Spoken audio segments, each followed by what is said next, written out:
we are taking you on another trip back in time. Last week we took you to the Wolf Creek Inn, but did you know that just up the street, hidden back in the hills, there is a ghost town?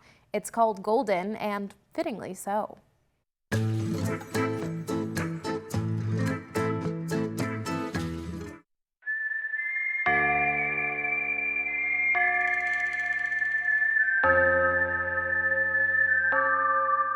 They're surprised when they come out here, and they're really taken back of, the Old West, because it's still standing.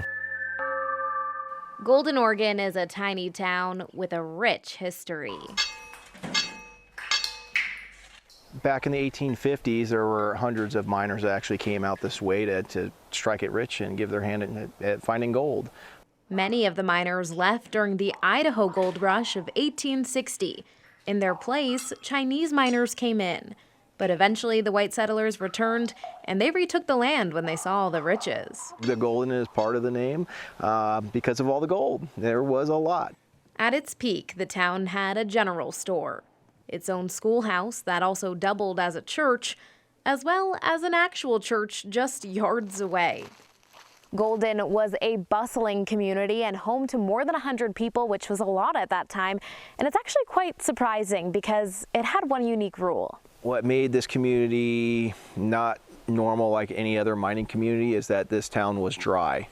2 churches and no bar. That's because Golden was officially founded by the Reverend William Rubel Sr. Like most, he moved out west from the Midwest, and he brought his strict faith with him. So back in the late 1800s, William Rubel would actually do his sermons here. Very religious family. Even his younger son would end up being a pastor as well. But this was the focal point of the community. Community, of course, wasn't the only thing the Rubels found. For nearly 50 years, I want to say it was actually until like 1910, they pulled out $210 million worth of gold. The family invented the then famous Rubel Rock elevator for clearing boulders. You could say the Rubels had it all, but they went through the ringer to strike rich. So it was a land dispute. The Rubels were famously at odds with the Kellys. They were another prominent family who had land claims along Coyote Creek. The Rubels went to the Oregon Supreme Court about 3 times. Things escalated both in and outside the courtroom until the famed Kelly-Rubel riot. Basically, people got rowdy, a shooting happened, I believe one guy got killed. That famous dispute ended in Rubel's favor in 1884, and everything was, well, golden. That is, until there was no more gold to be found, and all of the mining took its toll on the land's resources. But a lot of the struggles that they had was actually with the water. Golden's post office closed up in 1920. By the mid-20th century, this town was desolate. Now some believe the term ghost town has a double meaning.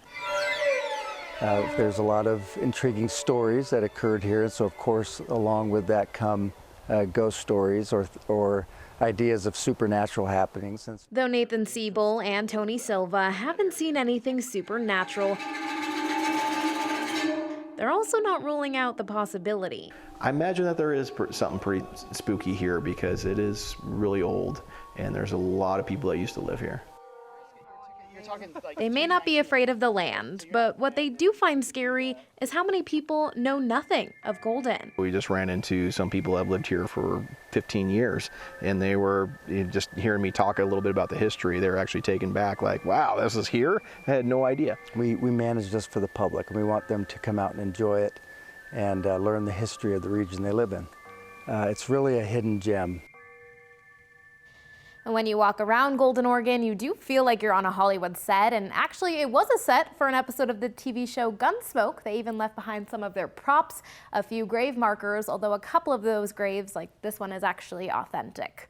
Golden also makes for a charming wedding venue. To this very day, people do get married at the Rubels' old church.